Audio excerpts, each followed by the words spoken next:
Welcome into the All NFL Sunday Huddle. My name is Adam Hogue. Week 4, almost in the books. 2 more games tomorrow night, but your NFL Sunday for Week 4 is over. And we got a fun show for you tonight as we recap everything that happened today. 2 of my good All-City friends. Love doing shows with these guys. Bo Wolf from PHLY, covering whatever happened with the Eagles today. And we'll talk about that, of course, and sort of a similar result for the Cardinals as Johnny Venerable joins us from PHNX. Guys, not as fun of a Sunday maybe for you guys as it was for the Bears in Chicago, although it wasn't necessarily the most fun time even Bears fans probably had today. But appreciate you guys being here. Let's have some fun tonight. Yeah, it's fun in Philadelphia when it's miserable. That's what it's all about. Are you 5 wins and 23 losses in your last 28 miserable? Let me ask you that, because that's what true misery looks like for Arizona Cardinal fans and myself. 5 wins out of the last 28 dating back to 2.5 years. It's good times right now. And pantsed by the guy you're still paying. Yeah, today, we're going to get into it. I mean, this is the worst loss for Arizona Cardinal fans since probably like the no-show in the NFC wild card round against the Rams. Like it felt personal today, and it made you question everything about where they're going. Yeah, that's a tough one. And then meanwhile here in Chicago, it doesn't feel great, but I'll tell you what, do you guys know, and I'm kind of giving away the answer to this question as I bring it up, but do you guys know who has the longest home winning streak in the NFL right now? Wow, really? It's the Chicago Bears. They've won 7 games in a row going back to last season. Who would have thought? Not me. I didn't know that until a couple days ago that was even on the table. But that is apparently where the Bears are at least winning some home games in a row. Well, we're going to get into all of that, but as we do here on the All NFL Sunday Huddle, first of all, appreciate everybody being here as we continue to build this thing.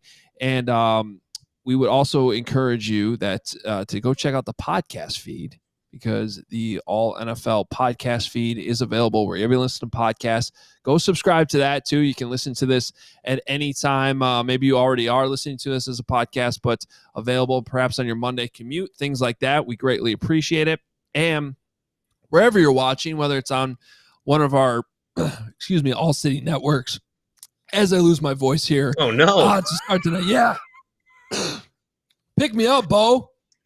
You know what I'm thinking about right now? I'll give you a peek behind the curtain. We have this battle in my house over the air conditioning, and usually I'm losing. You know, my wife doesn't want the air conditioning on. It's like 75 degrees right here, but I'm in the basement and I am sweating my face off. Like I could use the cold air conditioning right now. Everybody else is asleep in the house. I might need to go turn it on so I'm not just like dripping this whole episode. Well, it was 114 degrees here in Arizona yesterday. So I don't want to hear anything about sweating in late September for anybody not west of, I don't know, Utah or Arizona or whatever, New Mexico. I mean, we got burned on the field yesterday. We're getting burned outside. I was walking into Trader Joe's yesterday. It was 115 degrees. I'm like, enough is enough, guys. This is too much. Yeah, that's tough. It was 100 degrees for the Eagles game tonight and this afternoon in Tampa Bay. So it's going around. So this is the problem when you host. Yeah, I'm all right. This is the problem when you host 3 shows and try to coach in one weekend. How'd you guys do? We fight on. We got the victory Friday night. Okay. That one actually kind of came out of nowhere. But your reaction to Sunday Night Football. Let's start with that, as we like to do here. That's what I was trying to get to on the All NFL Sunday Huddle. Ravens, Bills. That sure got out of hand quickly, though, huh, Bo? Yeah, I have been. I went into this season being a little bit Ravens skeptical. I was sort of fading them a little bit just because losing Mike McDonald, not just losing Mike McDonald, but losing two other guys on the defensive staff to defensive coordinator jobs, losing some important personnel. I thought they were due for some regression, and so they're only 2-2 now. But to see that the ceiling is still there, that this is a team that can play at as high a level as anybody in the league was obviously very encouraging, and tells you that they are not out of the mix of potential Super Bowl contenders. So I think a huge statement win for the Ravens tonight. I mean, yeah, this was a game that I think a lot of sharps in Vegas liked as a bounce back performance from Baltimore. And frankly, I didn't see it that way coming into this. I'm glad I didn't bet it because we've been on the other end here in Arizona of the Josh Allen takeover, and I thought his MVP candidacy was just too strong. Like it was going to barrel through everything. And give them credit. Like they made him look about as average as you can make him look. He had the one ridiculous throw running off the sideline. And, I thought Keon Coleman, a lot of the concerns we had pre-draft scouting him came to fruition tonight. And so I think Buffalo is still very good. I still think they're the class of, in my opinion, the AFC. But going into Baltimore in a game that you felt like they needed to have, there was a sense of urgency there. And listen, like I thought Derrick Henry was washed after the first two games of this year, especially after that the Las Vegas Raider loss that they had. I mean, 200 yards on the ground, and it wasn't just the number; it was 8.3 yards per clip for Derrick Henry. So for me, like, do I think any differently of Baltimore? I don't. I think they have major limitations as you get into postseason play. I don't think Lamar Jackson's a great postseason player, as we've seen. I actually feel like Buffalo needed probably like a little bit of a humbling loss to kind of get refocused, because I think Kansas City, I'm sure we'll talk about it, has opened the door to a lot of these contenders in the AFC that have a bevy of weapons. So I think both these teams are firm playoff teams. I don't take too much into Buffalo's loss. This is what we like to call a good loss, but I am surprised that they got beat by 25 points.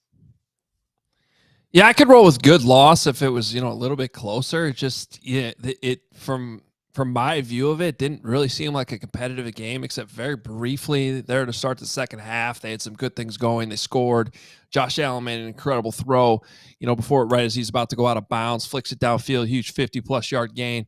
And then you're like, oh, well, maybe there were some games, we'll get into them, where it seemed like all of a sudden comebacks were in play, and I'm thinking, oh, okay, maybe the Bills are going to get going here. And then really seemed like the turnover on that weird play call by Joe Brady that just didn't really seem to go with the flow of how everything was going with the Bills moving the football, leads to the loose ball. Ravens recover. They go right down. They end up getting two scores really fast. And I was like, okay, well, the 5 minutes of the Bills being in this game, that ended pretty quickly. So I still think I agree with you guys. The Bills are in good shape. Josh Allen, to me, still been the best quarterback in the league so far this season. But, tough to maybe call this a good loss from my perspective when you weren't really competitive from the jump on Sunday Night Football, no less than a primetime game. Are you of the mindset? Are you of the mindset that the Roquan Smith Twitter noise like that was like, hey, Chicago should have never let Roquan Smith leave? And it was like, didn't Roquan Smith want to leave? Like, wasn't that probably a parting of ways for both teams? Where, in all actuality, like the last thing the Chicago Bears need right now is a stud inside linebacker. Yeah, I don't know that Roquan wanted to leave. I think he just wanted to get paid. Yeah.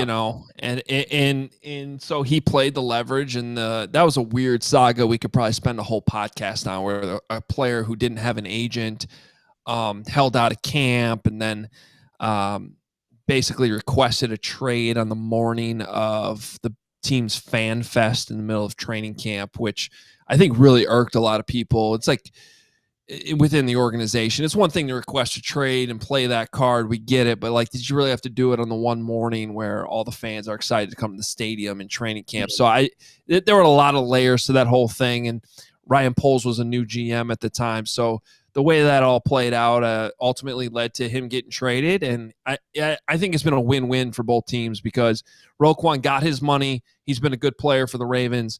The Bears ended up basically getting a 2-for-1, spending that same amount of money to get Tremaine Edmonds and TJ Edwards.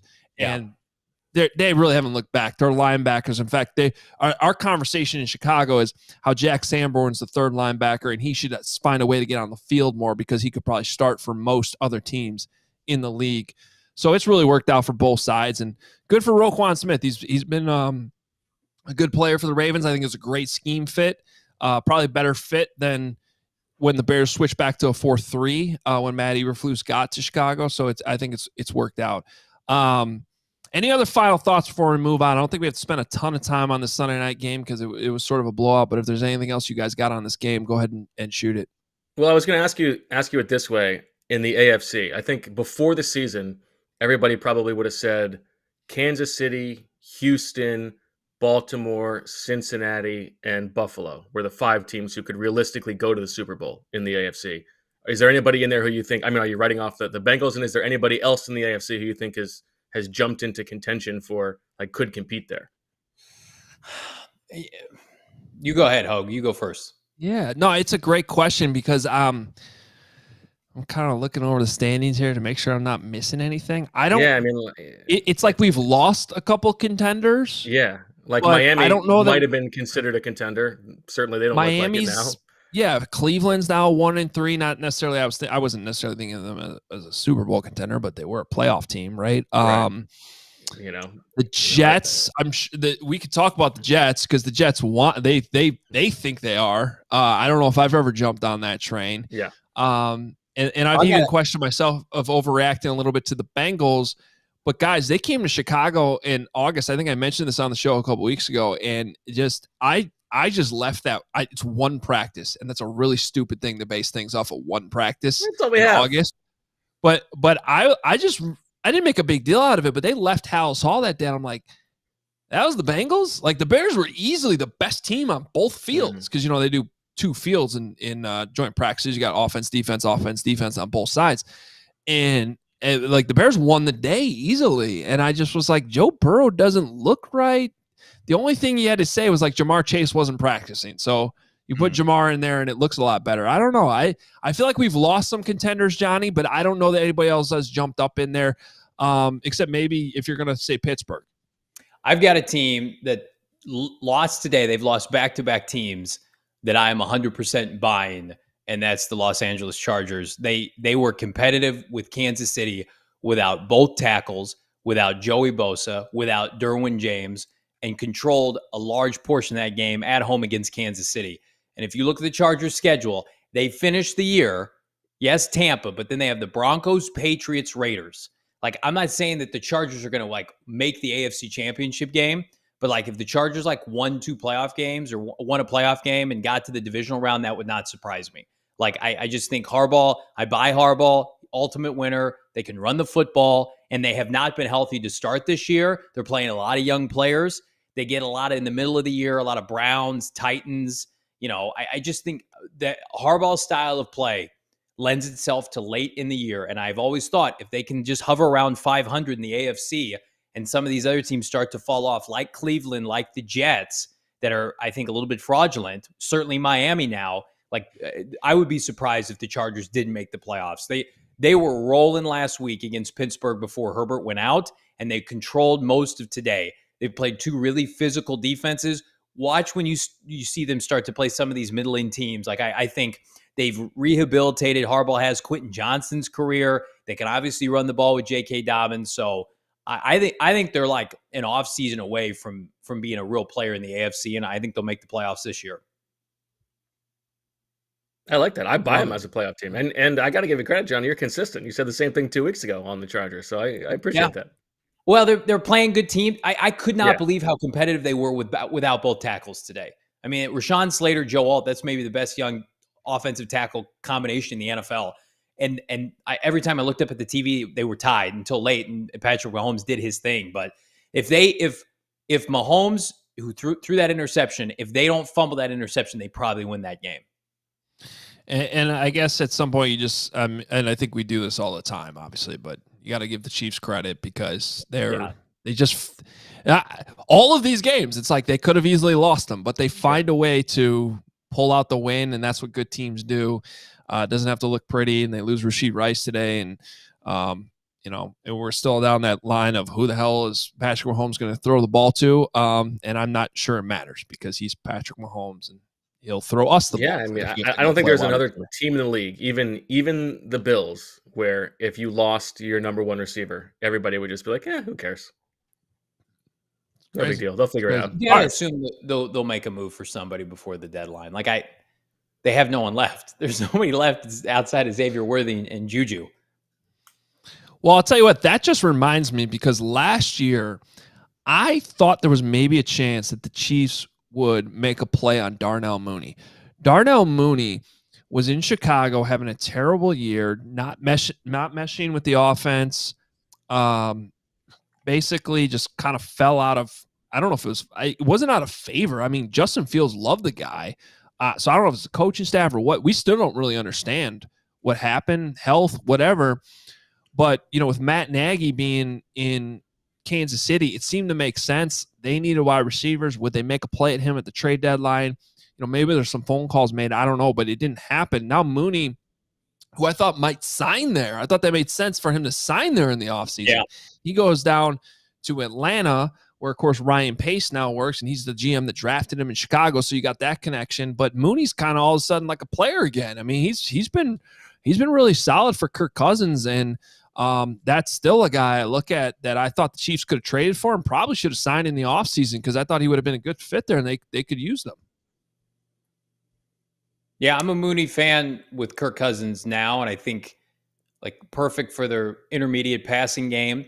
And he was kind of neutered by what Fields and company couldn't do in a rhythm timing passing game. I think he would thrive with somebody like Mahomes. The problem is now Falcons look very relevant, but you're right. They need that kind of player to go underneath with Xavier Worthy. Cause I think Juju's kind of done.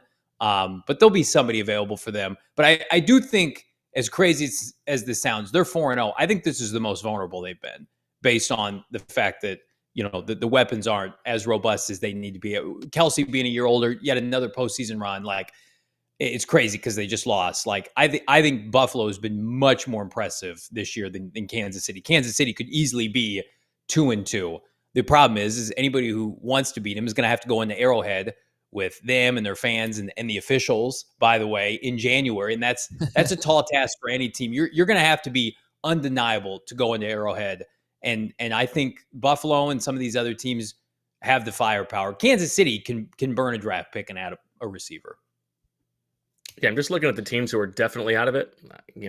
DeAndre Hopkins, maybe. I mean, I think Kansas City wants speed more than that, but it's still a little early for anybody who has a good receiver to be given up on the season. Christian Kirk, another name to watch. I don't know if they trade him within the conference, but I mean, they've got Brian Thomas Jr. That team's going nowhere fast. They can blow it all up. He'd be a perfect compliment. That's a great one. That is a good one. Before we move on, I just want to give a shout out to Wives because my wife realized what was going on with my voice there and brought me some tea. And wow, how about that? That's how teammates pick up each other to get through the end of a NFL Sunday. Do you mind asking her to flip on my AC? Yeah, I don't know if she can do that, but yeah, that's coming in clutch here as we get through the rest of our all NFL Sunday huddle. What I wanted to do is kind of steal a show or a segment, I should say, from our CHGO Bears podcast that we did during training camp every day, and people really seem to like it. Seems like a good way to end a Sunday too in the NFL, and that's our best and worst. So, whatever the best thing you guys saw across the league, whether it was something you witnessed in the game you were covering or something else you saw, or the worst as well. Bo, I'll start with you. You can give your best and worst kind of simultaneously back to back. All right, so I'm going to give you my worst first, and that is This is directly from the Eagles game. And this is two separate plays for the Eagles special teams unit. Now, the Eagles had a terrible game today on all three phases. The defense gave up 24 points in the first half, 3 touchdowns on the first 4 drives, absolutely no resistance at all. They looked awful. Offensively, 3 and outs on the first 3 drives. They look terrible. They didn't have A.J. Brown or Devontae Smith or Lane Johnson, so there's lots of baked-in excuses, but they looked awful. But on special teams, just embarrassing play. There was a punt, the only stop that they got in the first half of the game. Isaiah Rodgers, who is the jammer on one side, pushes the gunner for the Bucs right into Cooper DeJean, the punt returner, forcing a fumble, forcing a muff, and the Bucs then score a touchdown. So that's one play, and that's completely their own fault. It's the only stop they got on defense, and it turns into a touchdown anyway. And then in the second half, Keely Ringo, the jammer on the other side, just runs into Cooper DeJean on a different punt. So the two different jammers, both guys who were in the cornerback room with Cooper DeJean, both just get the guy cold cocked when he's not looking. And it's just like, how does Cooper DeJean go into the meeting room the next day? Like, guys, what am I doing out here? You're getting me killed. It was very funny. And then I'll give you. For real quick, special teams. You're speaking my language, Bo. I love it. What do you got for best? So best, I was going to just say that the Josh Allen touchdown or the Josh Allen throw when he's going out of bounds because that was sick. So instead, I'm going to ask you a question, Hogue, because I don't know if you caught this. I imagine it made its way to you, but also from the broadcast today, Tom Brady was talking about his free agency flirtations, and he said the place that he was closest to going, if not for Tampa Bay, was Chicago. Yeah. Did you? So you were aware of this? I am aware. I still haven't heard the clip directly yet. The actual video. Yes, a bunch of people texted this to me. So I guess what's news out of this is him potentially saying that he was close to coming to the Bears. This story has actually been around before, and I think it was just one of those things that happened like 4 years ago that people forgot about. Okay. And now it's resurfaced because I actually, back when I was at NBC Sports Chicago, wrote a story on this. That it wasn't the grindstone. No surprise. It wasn't a story. Yeah, it wasn't a story that I broke, but did some reporting on. I want to say NFL Network originally reported it. But that the Bears were like the sleeper team involved in getting Tom Brady, and that the story at the time was that Brady didn't want to stay in cold weather, that he wanted to, go south, and he just really wasn't interested. I've since heard that like the Bears called on Brady and they definitely wanted him, but like they didn't do the type of full court press you should probably do on a guy who, is the greatest quarterback ever to live. And like, they didn't sneakily invite him onto the owner's yacht when it wasn't supposed to be allowed. Yeah. Like, so for comparison, like I heard when the Bears signed Julius Peppers a while back, like free agency, that was back when like free agency started at like literally at midnight. I remember that. Yeah. And like, so like Lovie Smith was like knocking on his door at 12:01, like at his house. That's great. Like, so it's like when you want a player like that, you should probably do that. Now, in the Bears' defense, this was COVID, right? This was 2020. Yes, that's and right. And it was right that free agency week was like the week the world was shutting down. So I have no idea what the actual rules are, what they could have done and couldn't have done. But yeah, I know the Bears wanted him. I don't know if they did everything they possibly could to get him. I don't want to accuse Tom Brady of anything, but I feel like almost him telling the story today was like maybe a little bit of an embellishment. Yeah. But if it's true that he was that close to coming to the Bears, the Bucs, first of all, Tom, you made the right move. He is Tom Brady. So maybe the Bears would have won a Super Bowl. I don't know. The way that whole regime ended up falling apart under Matt Nagy and everything, I find it hard to believe. But yeah, no, Bears fans were definitely paying attention to that today. But it was sort of known that they were involved. Didn't know that maybe he was taking it that seriously until today. Well, I remember that free agency period was odd for Tom because at the time, a lot of people thought that the shine was mostly on Bill Belichick, which was laughable. Remember, like Tom was campaigning to go to like San Francisco. They said no thanks, right? They had like San Fran had like multiple shots at Tom Brady, and they were like, "We're good," which is hilarious in hindsight. Crazy. Raiders too, right? Right. And so Tampa was kind of like the last resort, and then of course he goes there and wins the Super Bowl year one. But like I think I buy that. I think Tampa was probably like the last choice. Like I do buy like good weather. He wanted to stay on the East Coast, but like the market of Chicago, I'm sure was appealing. The fact that the Bears had never won consistently. They've never had a quarterback, so you have an opportunity to elevate that position immediately. I buy a little bit of that because I remember that free agency tour being wild because people thought he was washed because of his last year in New England. Like multiple teams had talked themselves into, we can't succeed without Bill, and he looked didn't look great his last couple of years. Let's keep what we have. I think a lot of teams are guilty of doing that. Yeah. Instead, Bo, the Bears traded for Nick Foles. That's right. They were hey, why not have the quarterback that beat Tom Brady in the Super Bowl? Exactly. Yeah, they took the guy who beat him. Way more sense. Right. That's advanced math right there. That's good football math. That's exactly right. So was that your best of the day? I guess so. I mean, it was the Josh Allen pass, but I wanted to see that when I had the chance. Yeah, fair enough. Johnny, best and worst of the day. I'll subject everybody to what I witnessed today. Horrifying events in the desert. I'll start best because as much as this team is really struggling with fans, and I'll get to that here in a second, Marvin Harrison Jr. is advertised. He spent the first quarter today catching his 5th touchdown in the last 3 games. He's got 3 consecutive first quarter touchdowns dating back to week 2, and was the Cardinals' best player today. So, they have issues up and down their roster, but number 18, after that quiet week 1, is all but advertised. You could argue they should have gotten him the ball more. You still can't buy a Marvin Harrison Jr. jersey yet, especially at the team store. But 5 catches, 64 yards, a touchdown, nothing to write home about in terms of the grand scheme of losing. Actually, he was 5 for 45 and a touchdown. But on the year, Marvin Harrison Jr., again, 5 touchdowns, which if that doesn't lead the NFL, it's got to be close. Over almost 250 yards. He's averaging 16.2 catches, yards per catch. So, I mean, he's fabulous. He's great. I'm so glad he's on the team. They absolutely desperately needed a player of his caliber. And I thought we were going to get a shootout in Arizona. And that pivots to my worst, which was Cliff Kingsbury and Jaden Daniels came back to the state of Arizona and completely dog-walked this franchise. Cliff Kingsbury and his offense looked unstoppable with Jaden Daniels and Brian Robinson Jr. The Commanders rushed, gentlemen, for 216 yards at 6 yards per carry and 4 touchdowns. The Cardinals the last 2 weeks have given up over 400 yards on the ground. Keep in mind, the Cardinals were one of, if not the worst run defense in the NFL last year. And then they took very minimal steps to improve it. And guess what? The results still just as bad.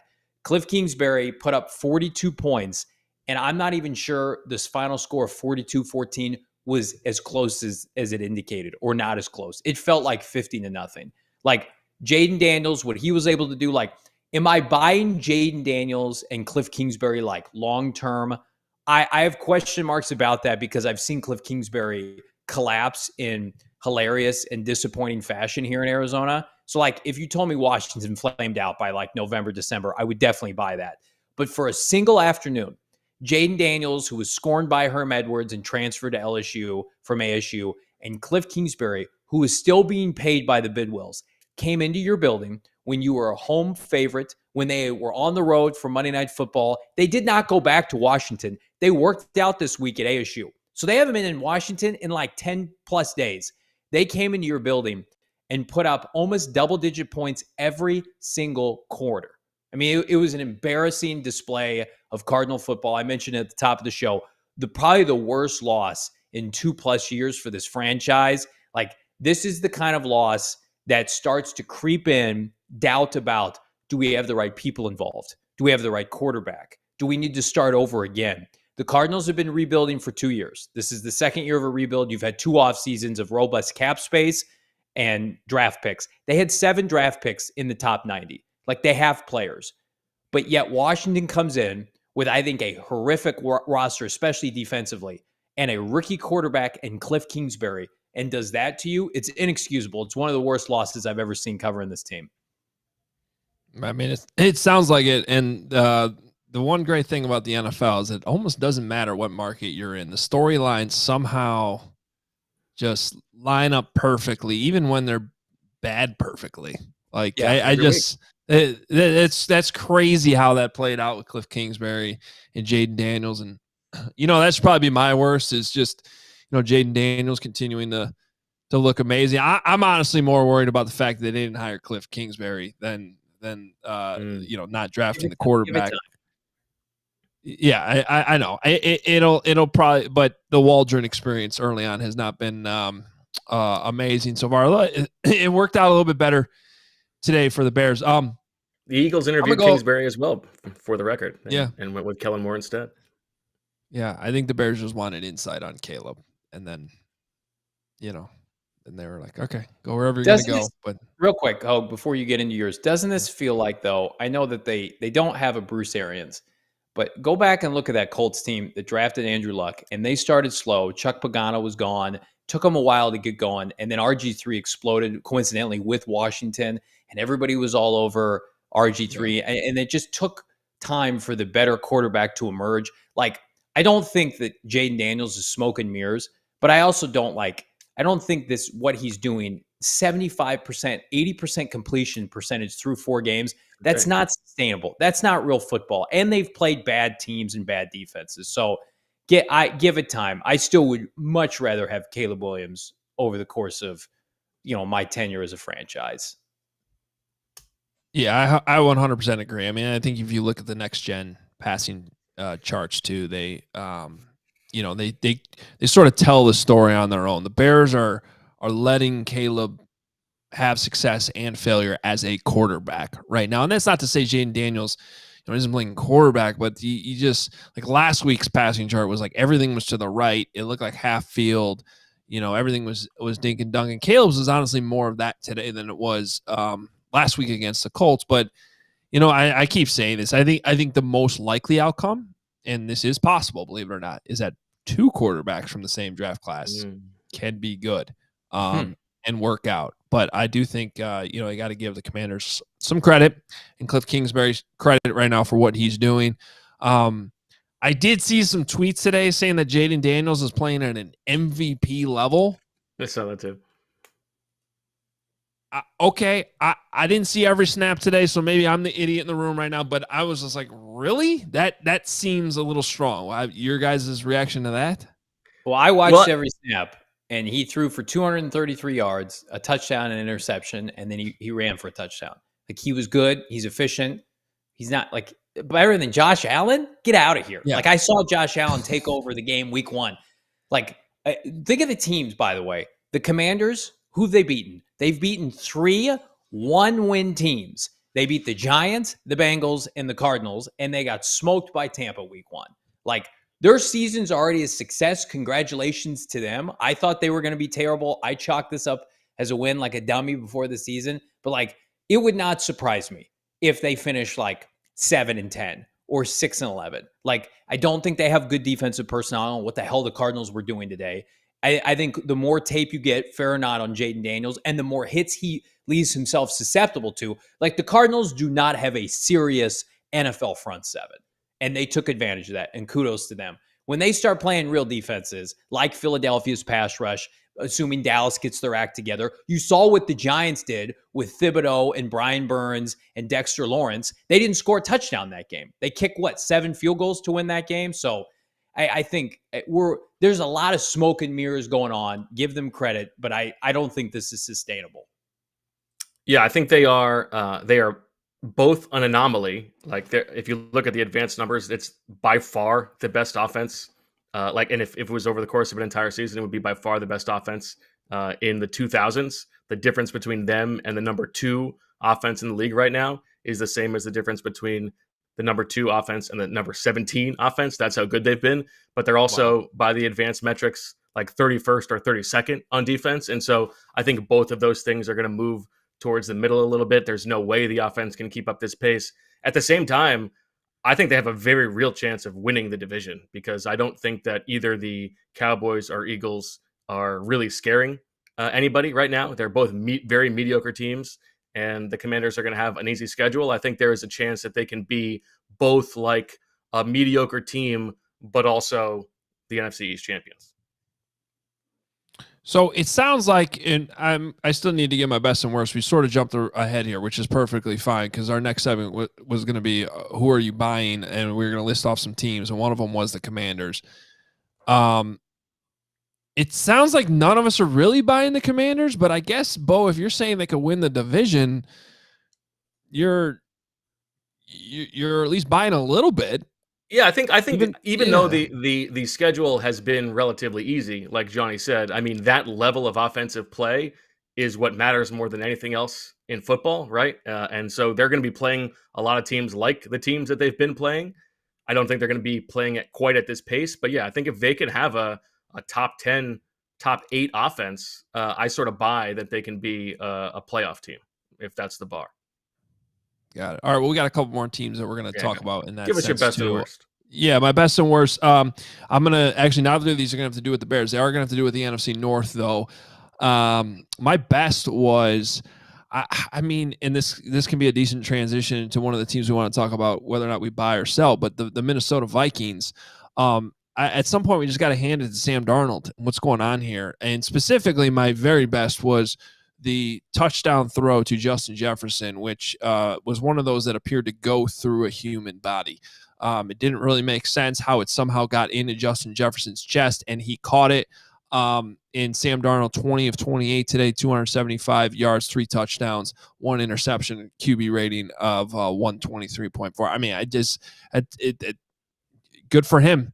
It's been impressive. My worst has to do, I guess technically this is not NFC North. They still consider Aaron Rodgers part of the NFC North, even though he's very clearly not. But for the Jets to have a home game against the Denver Broncos and Bo Nix and only score 9 points and manage 3 field goals in their home stadium. I know the weather wasn't great, but that was I just can't imagine the level of panic going on with the New York Jets right now in New York. But that right there, only managing 9 points with Aaron Rodgers at quarterback and 3 field goals is my worst. And then I don't remember which morning show it was that I had on in the background, but the reporting was that, like, hey, just so you know, you talk to people in that Jets building, they're still really mad about what Sean Payton said about Nathaniel Hackett. Like, look for them to run up the score today because they're still really pissed off about that. And like, okay, how'd that go for you guys? You must really love Nate Hackett. Like, yeah, that's a great tough anecdote. Again, that goes back to the storylines, right? Like, and how these things just sort of line up. But yeah, you got Nathaniel Hackett going up against the Broncos, and they're gonna make him pay for those comments. Like, yeah, okay. and it's just that was remarkable that Sean Payton went there. I still remember that. That was like, okay. I mean, he's right, but you normally don't see an active head coach take a shot at another coach like that. But we're here for the entertainment.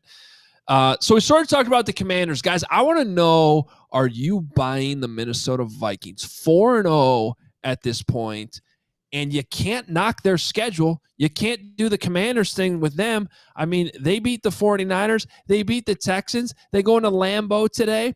That almost looked like it was going to turn into a blowout. The Packers ended up coming back and making it close, came down to a drop kick, onside kick, by the way. I don't know if you guys saw that, but their punter came in and tried a drop kick onside, which I don't even know the last time I saw that, but it didn't work. It went right to the Vikings. The Vikings recovered, win the game. We're talking about quality victories here, though, with this Vikings team. I'm still on the fence here. I don't really understand it, but are you guys buying this with the Vikings? Yeah, yes. I guess the question is, what's the bar? Am I buying them as a playoff team? Absolutely. Am I buying them as a Super Bowl contender? Maybe. I don't know. Like, there's nobody in the NFC who is like definitively scaring me, especially with the Niners injuries.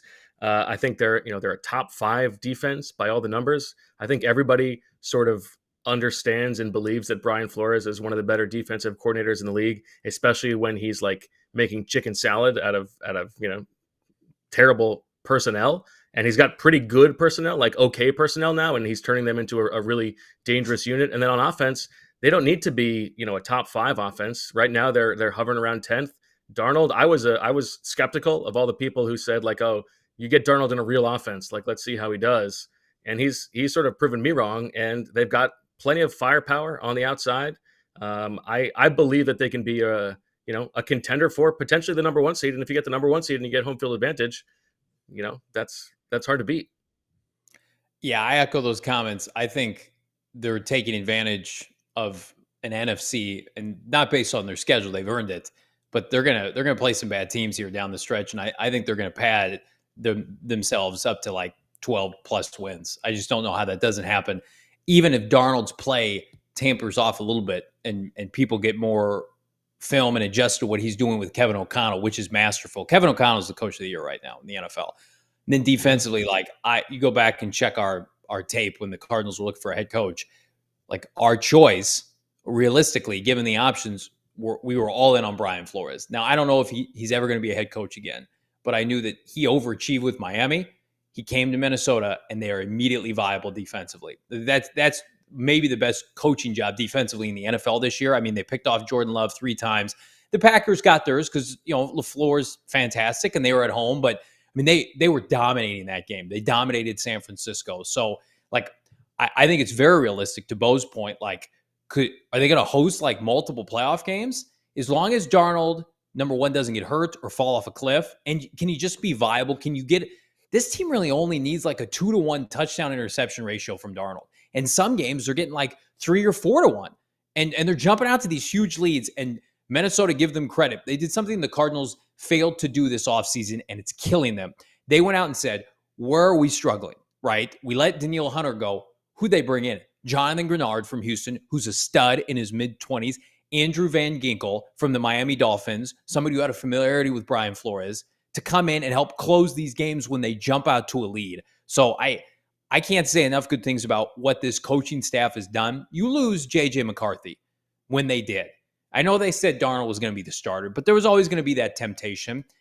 And for them to seamlessly transition to Darnold and commit to him like this, like it's not a good thing when anybody gets hurt, but I do wonder, Darnold has never done well with immense pressure from maybe an heir apparent behind him. But now kind of just being able to play loose and free, like, hey, if I don't succeed, like there's nobody behind me taking my job this year. And it does kind of lean into some of these question marks about like, if they win the division with Sam Darnold, there is no way they're turning back to J.J. McCarthy. Darnold is still vie enough. I think he's like 27? I think he turns 28 next summer. He's got 11 touchdowns to 3 interceptions. Like, this is somebody that they're going to conceivably build around. I know it's early in the year, but like there's just more tangible evidence with them based on their quality of wins and how they've been winning compared to like Washington, where Washington's a nice story at 3-1, but you can see the cracks in that foundation and how that's not likely to hold up over 17 games.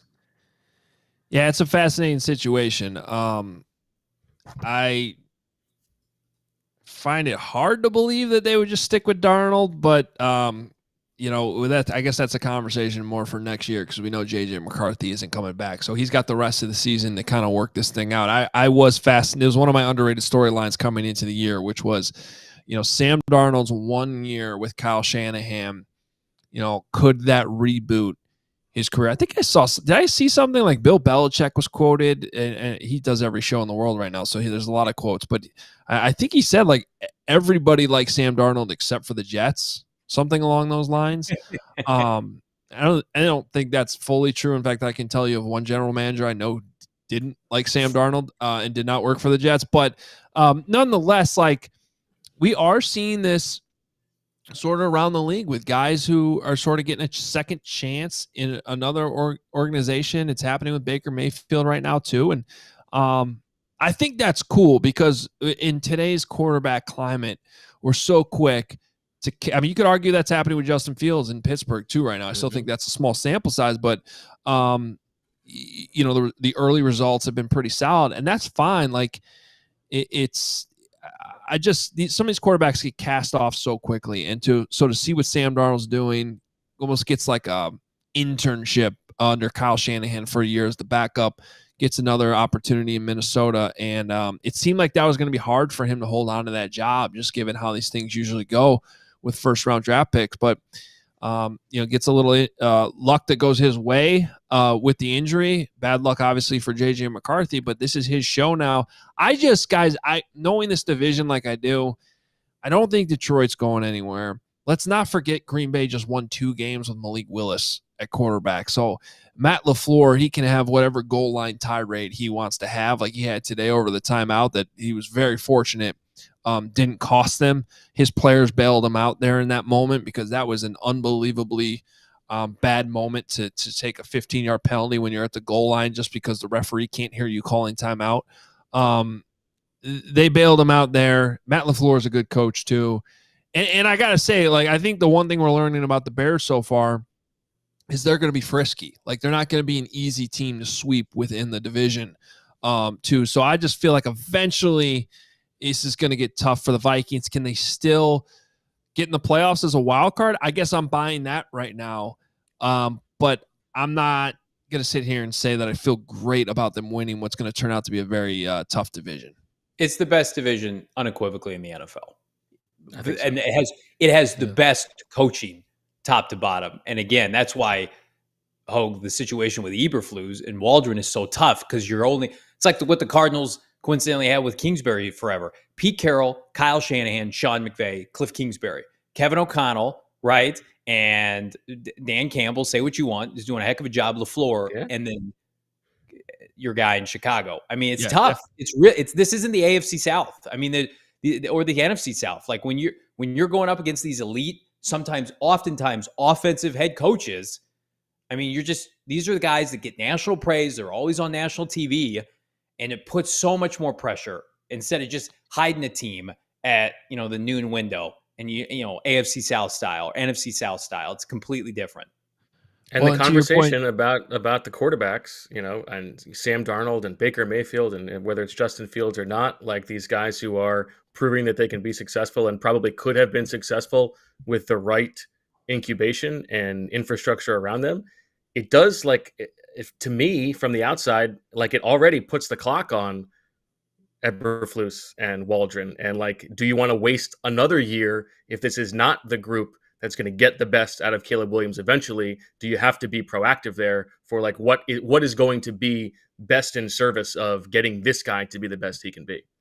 Well, and of course, that was everyone's fear in the arguments for moving on, even in this past offseason, even though the defense really took a huge turn and was one of the better defenses in the league at the second half of last season. But Flus calls those plays, so it's like, man, how do you let this guy go? And he's running this great defense, but you have history and all these people saying well, come on, you got to get in whoever the next Kevin O'Connell is, right, to coach Caleb Williams.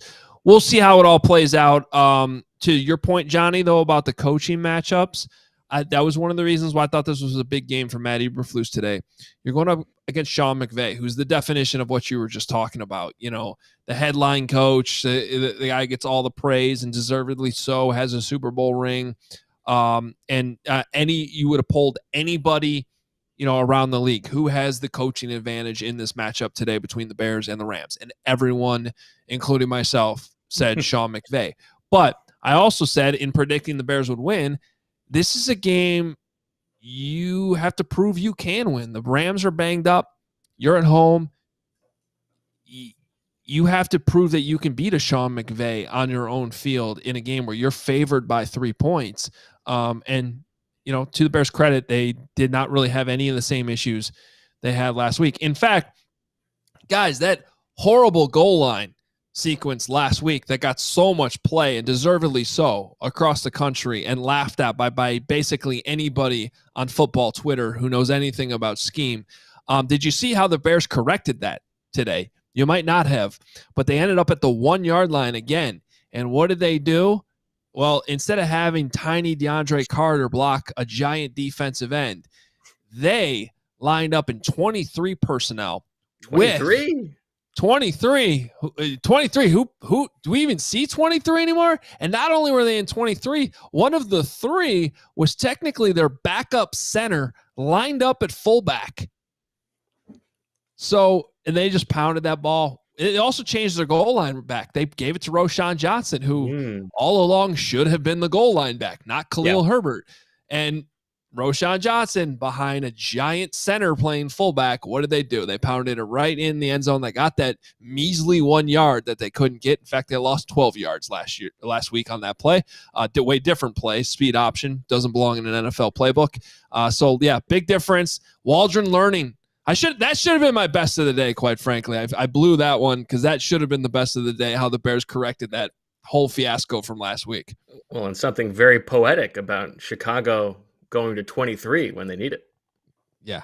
Wow, that's special. You know what else is special? the Panthers and the Jags on deck for the Chicago Bears. Like, say what you want about how bad the Bears have looked. Nothing gets you right like a home back-to-back. They're at home back-to-back against the Panthers and the Jags. I mean, Well, the Jags game is in London. Technically, you guys technically a Bears home game, but it is in London. So yeah, back-to-back games against, what was that, 95 expansion teams? Right? They came in together. Right. 94, 95. I think it was 95. But yes, schedule. Tell you that I'm wearing a piece of NFL history here. This is an Urban Chop House shirt from Urban Meyer's his famous little diddling that he was doing. So when got that T-shirt. That's fantastic. That I almost already forget that Urban Meyer was an NFL head coach. Yeah, so does he. A couple months. That was unbelievable.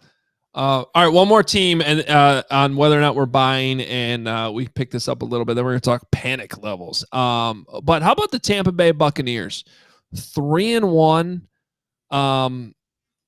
Baker Mayfield running the show. Bo, you were obviously watching these guys closely today. Are you buying what's going on in Tampa? I don't buy that they are a good team, but I buy that they can definitely win this division.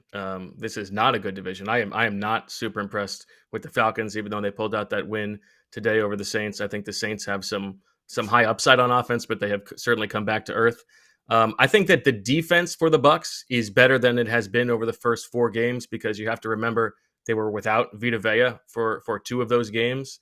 Yeah. And to watch him, the impact that he makes today, like he completely changes the entire scope of their defense. He's as good as it gets. And Todd Bowles has run really good defenses before. He has like absolutely owned the Eagles and completely has Jalen Hurts' number. He did it again today. And so I believe that their defense, which right now is like 23rd or so in the league, will be better than that and probably be a top 15, maybe borderline top 10 defense by the end of the season. The offense has been like bottom of the top 10-ish so far through 4 games. I think they're just okay there. Baker is so high variance, and when he is on, like he was today, he looked great. He got rid of the ball today quicker than any quarterback has in any game this season, under 2 seconds per time to throw, which is like they're rolling when they're doing that. But it also means that the Eagles defense did not adjust, and they weren't, they were not prepared for the quick game, which is their failing. I think that the Bucs have a good chance to win this division, but I don't think that they are, a threat to win more than a game in the playoffs. Yeah, I'm with you. I think they might have even peaked last year getting to the divisional round. I think they would need another favorable matchup, because they're not going to be a top seed, in my opinion, in the NFC. But I'm a big Todd Bowles fan.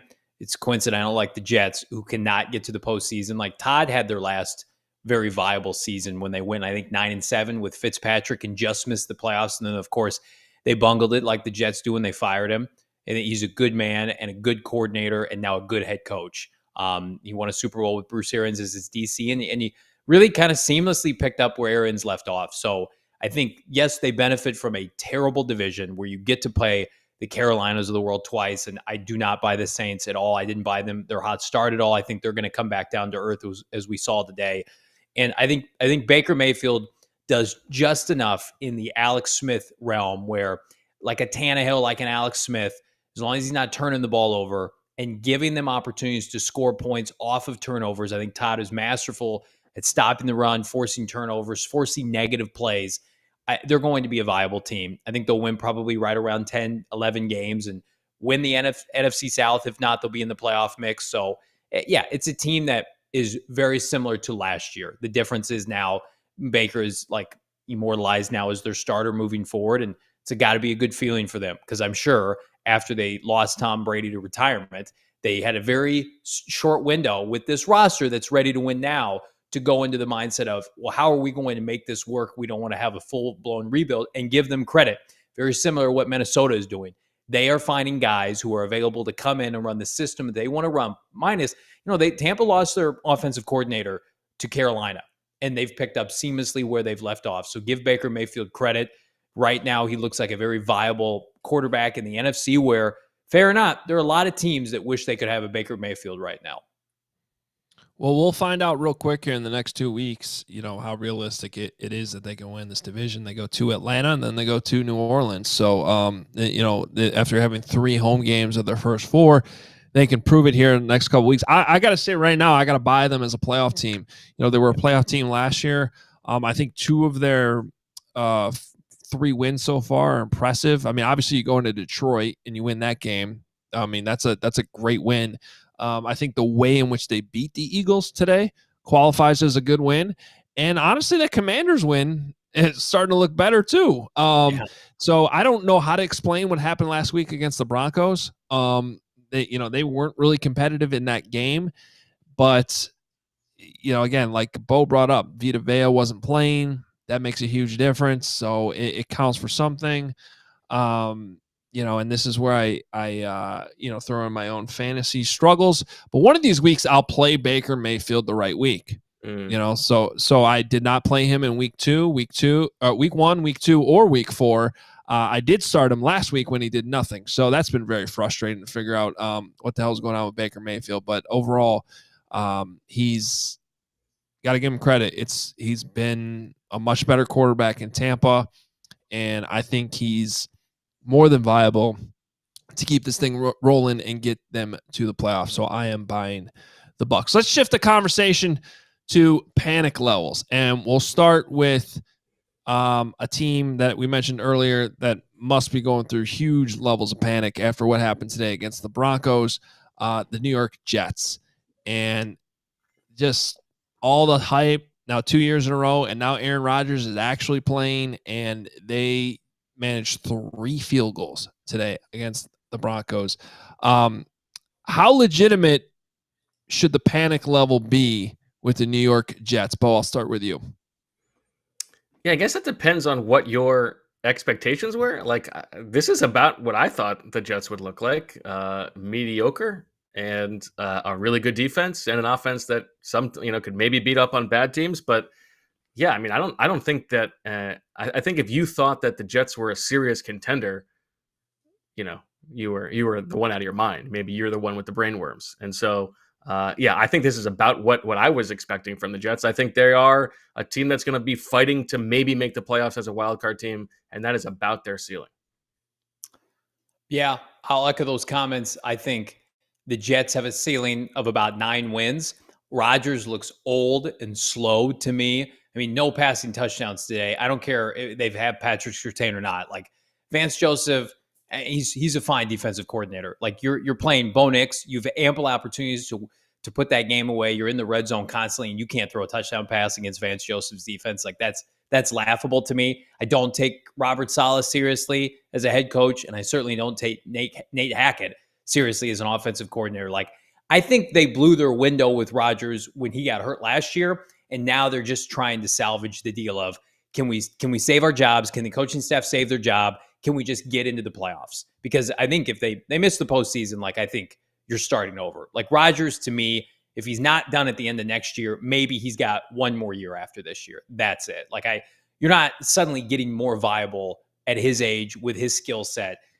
To your point, Bo, like they beat 2 really bad teams the last 2 weeks. And now the schedule, I think they play Buffalo, they play Pittsburgh, they play the Vikings, they play a bunch of viable teams offensively and some good defenses on top of it. So to me, there are serious limitations. Plus, they're just a really bad watch. Like there are a lot of teams that aren't fun to watch or that aren't winning, but they're a fun watch, right? Like Philadelphia feels like it's soap opera every week when they play because of the Sirianni factor, and they've got Saquon. They're 2-2. The Jets are the opposite. Like you could not pay me to watch a Jets game, especially today. Bo Nix versus Aaron Rodgers in a field goal fest might be the worst matchup of the day. Yeah, that just looked and seemed miserable from start to finish. I'll tell you what, though. Jets, Vikings next week in London. I mean, that's just I don't know what the look ahead line is. I haven't checked it yet. I guess I can check it here, but that to me has just like weird, wacky results written all over it, where the Vikings end up losing their first game and the Jets look great or something like that, and it's just like you don't know what to make of it because they all, it's in London in the morning, and There's some kind of like interesting cocktail that Aaron Rodgers can put in his body in Europe that's allowed there and it's not allowed in the States. And all of a sudden he goes back in time. Yeah. I mean, yeah, you could probably take a train over to Germany just while you're in London. And let me see. I think I have the opening lines here. Vikings are a 2.5-point favorite over the Jets. Yeah, a little bit lower than I would have thought. Yeah, makes sense.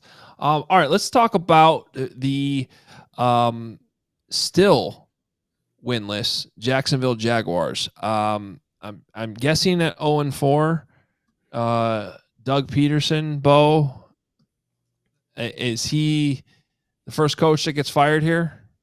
I think it's certainly possible, but I mean, I don't think that it should stop at Doug. I think they got to axe Trent Baalke. I think they got to sell the office furniture. I think this is an everything must go situation. Who would have thought that another Trent Baalke situation wouldn't work out? Well, that's the thing is like you cannot pretend that you are a serious NFL franchise when you're like you're handing the reins over to Trent Baalke, right? Like this is exactly where this was destined to go. I feel a little bit bad for Doug Peterson. Because it's not like he has much power there, but I think his comments after the game today were like, oh, I don't know why would you even ask about my job security? What kind of question is that? And then he's putting on the players for the execution. I think this is a situation where, to the conversation we had before about Caleb Williams and the quarterback incubation, they got to start over and hope that they can salvage Trevor Lawrence's career, bring in somebody else who can work with him, put together an offense that works, and a general manager who is not just sort of a walking joke. If Philadelphia keeps Sirianni, Bill Belichick and Josh McDaniels are going to coach the Jaguars next year. I think Bill Belichick comes back into coaching. I think he's waiting to find a franchise quarterback, and I think he thinks probably enough of Trevor Lawrence. And McDaniel's working with Trevor Lawrence. They have some talent on that team. They've been drafting in the top 10 for God knows how long. Like they have real players there.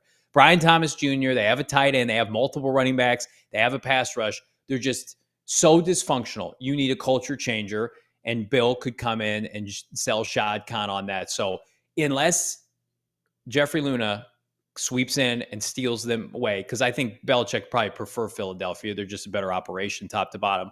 I could see Belichick and McDaniels ending up in Jacksonville in January. Well, first of all, nobody should be doubting you after you predicted that the Panthers were going to bench Bryce Young 2 weeks ago, and which everybody was like, how could you call that now? It happened like hours later, which was a fantastic call.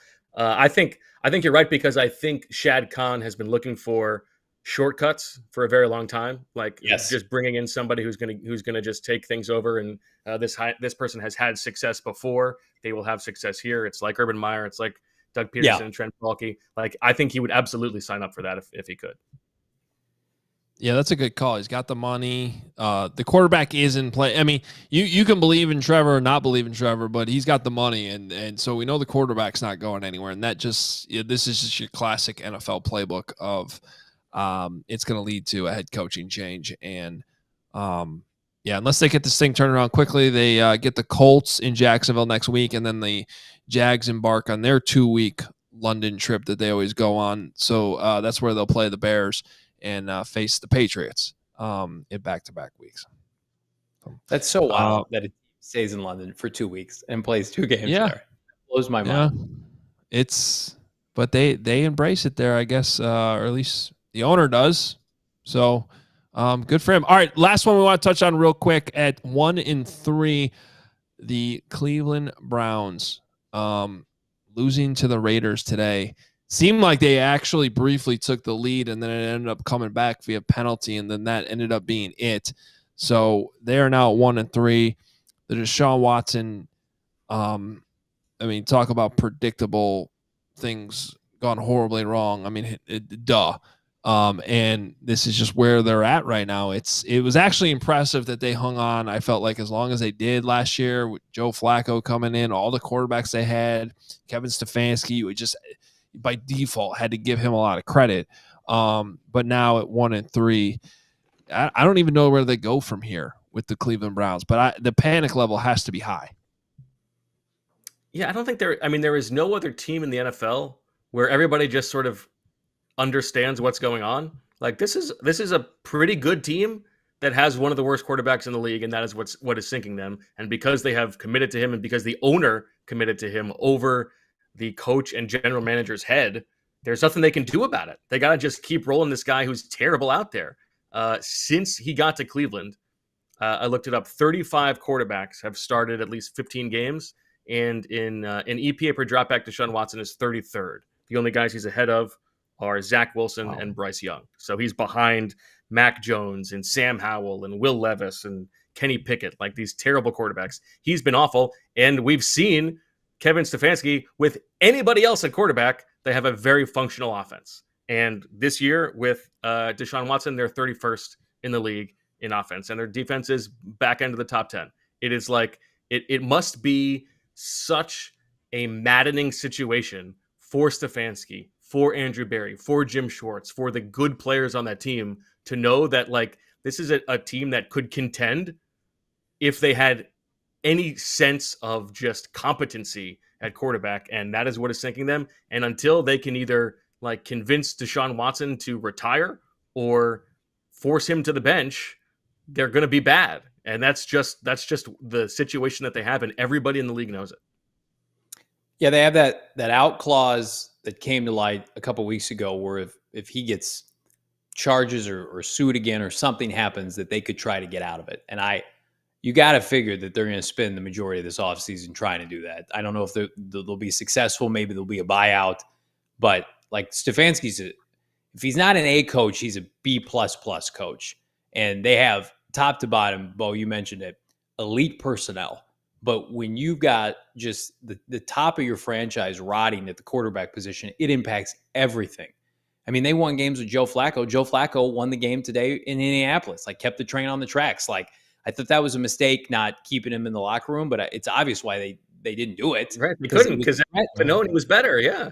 Right, and so they've got like 5 wins written all over them, and then I think they're going to spend the offseason trying to do contract gymnastics, getting him out. You have to, because again, you're going to lose if you haven't already the buy-in of your team, your coaching staff. Like it's the worst contract, if not in NFL history.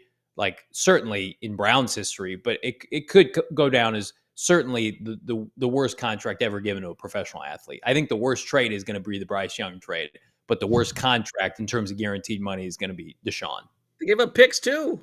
Yeah. That's what I was going to say. Is I think pound for pound, just looking at a trade, I'm with you on the Bryce Young situation, but like in terms of overall transaction. Yeah. This was a trade and a contract. Yeah.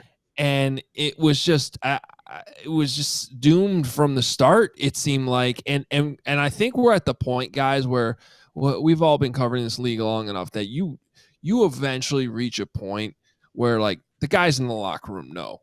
Yeah. Right. Yeah. So they know what you guys just said, that Joe Flacco probably would have been a better option. And they all understand exactly what we're talking about, and they're just sort of stuck in this position. And then that really starts to affect your locker room and the belief in everything going on. Your want to stay a part of this thing if you happen to be a free agent, or if you're a free agent elsewhere wanting to sign there. Now, usually money talks at the end of the day, but there are things like that factor in. So this just seems like it's doomed. Of all these teams that we've talked about, well, I guess the Jaguars are toast, but I feel way better about the Jets than I do the Browns right now. For and sure. Yeah, it just seems like a disaster there in Cleveland with as long as Deshaun Watson's going to be there. And then like once they move on from him, I mean, I guess there's always a chance someone else signs him, but why would you, with all the baggage that comes along with it right now? I mean, you can't even point to the belief in him as a quarterback after what we've seen in Cleveland. And I mean, does he even want to play? He's got all the money he needs, right? Like he doesn't want to go somewhere and be a backup, I presume, right? The Browns deserve it. They sold their soul when they did that deal. 100%. When he was at the height of his legal issues at the time. I think it was just people, civil suits.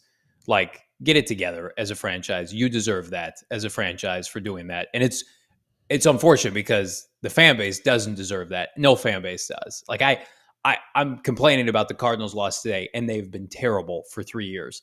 but I just wouldn't feel good rooting for a team with him as my quarterback and feel good about cheering for box scores and statistics and wins. Like that's so secondary to everything else that's gone on with him. Like just it ruins the NFL experience as a fan.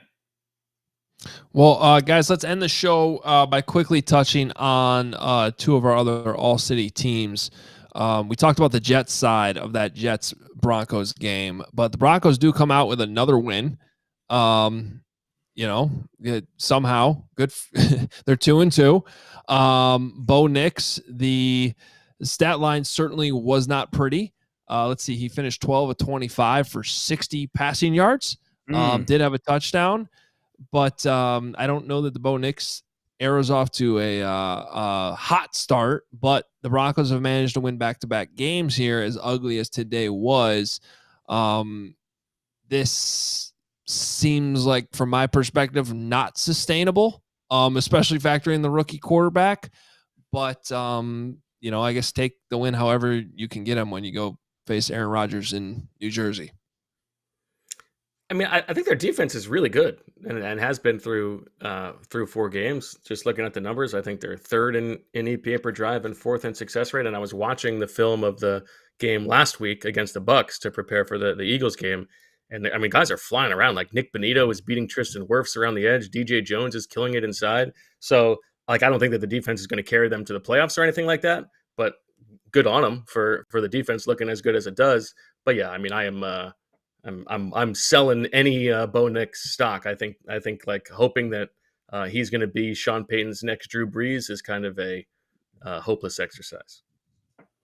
I'm with you. I watched Vance Joseph in Arizona, and again, like I don't have sour grapes that Vance Joseph and Cliff Kingsbury are succeeding as coordinators. Like, good for them, but I've also seen them succeed in September and October and completely flame out as the year goes on. So I think this team, listen, if they win 7 games, like, they're not going to say publicly that that's a win, but I think that's a win with Bo Nix. Like, and there's severe roster limitations. Like we talked about Cleveland potentially having to eat the Watson contract at some point.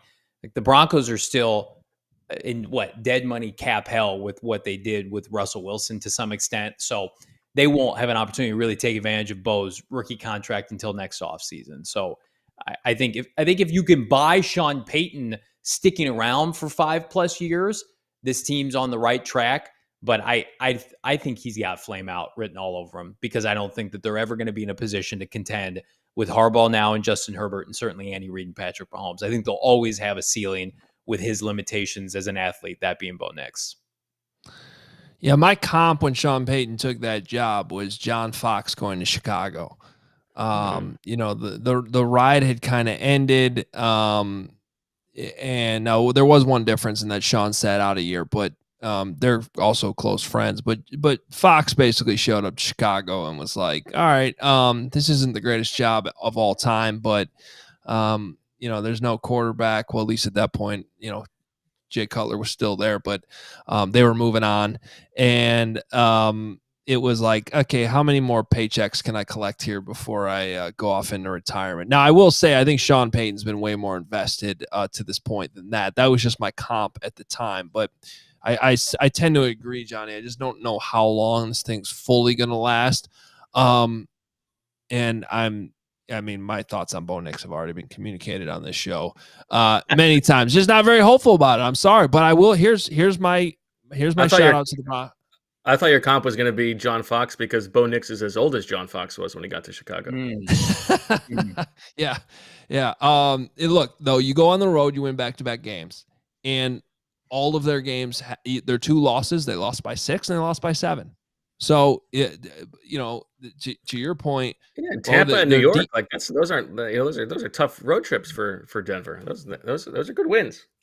That's what I'm saying. I mean, the defense is going to keep them in games. It's just, I don't know how that adds up to enough to go to the playoffs. You got, especially in that division, you got to play the Chiefs twice. We talked earlier about the Chargers. Go ahead, Johnny. Can I just say, like, what's with everybody in the NFL but the Cardinals playing just like awful teams every other week? The Cardinals have played the Buffalo Bills, then they get the Rams. a McVay coached Rams team. Then they get the Lions. Then they get a Commanders team that's 3-1. Then they have to go to San Francisco. Then they have to go to Green Bay. Then they host the Chargers. Like this is the big. They're a fourth place team. They're fourth place schedule, and they play just the biggest juggernaut of a schedule. And every time I look at somebody else's schedule, it doesn't matter who it is. It's like Panthers, Titans, Jaguars. Like, it doesn't matter. Any team that I pull up on ESPN, that's how it looks. And I'm just like, good Lord, can we get a cupcake schedule one time? And I'm not even counting like the NFC West games. It's like the decision makers, man. It's just a gauntlet. I'm looking at these stats from the game today. Did you guys see this? So Cortland Sutton today had 3 catches for 60 yards. Do you know how many yards Bo Nix threw for in the game total? No. 60 yards. That's he had all of his yards. We had negative yards at half. 12 for 25 for 60 yards, and Cortland Sutton had 60 of them. Now, there were a couple passes completed to other guys for 3, -2, and -4. But 60 all of his receiving yards. Threw 25 passes for 60 yards. Well, I hope that defense really is legit. That's fascinating right there. That's even possible, and to win the game too. To win the game. Out here, the Bears are winning games without scoring offensive touchdowns. You got Bo Nix winning games with his rag arm against bad teams. Like, I want that in my life. It's like that meme. I've seen what you do for other people. I want that for myself. I don't want to play Pro Bowl teams every week. I will say though, it's just go peek at the Bears' second half schedule, and especially like the last 6 or 7 weeks. That's a gauntlet, and they have 2 Thursday night games in there too. Well, one's on Thanksgiving in the morning, but night game on the 26th, like right after Christmas on Thursday night too. So they're gonna get it late. They play they're in the toughest division, and they don't play any divisional games until mid-November. So they're all lined up in the second half. It's gonna be really bad for them. So maybe that's when it gets softer for the Cardinals. I don't know. Let's talk about the Cowboys too, real quick, before we get out of here. They played obviously on Thursday night. I'm just curious from you guys, your perspective. They get the win over the Giants. They don't cover because Aubrey misses his first field goal of the season. He's been so lights out. It seemed like a game they were probably going to win the whole time. I don't think it was necessarily impressive, though. Are you guys buying this Cowboys team? I mean, Bo, you already said earlier you could see the Commanders winning this division. Yeah, I thought it was a pretty underwhelming performance from them coming off the Ravens game. I mean, they own the Giants. I think it was like 12 in a row or something like that. They've beaten them. Mm-hmm. So yeah, I was not super impressed. I think the offense will be better. I know that their running backs are not very good, but I believe that Dak over the course of a season can get them to a top 10 level.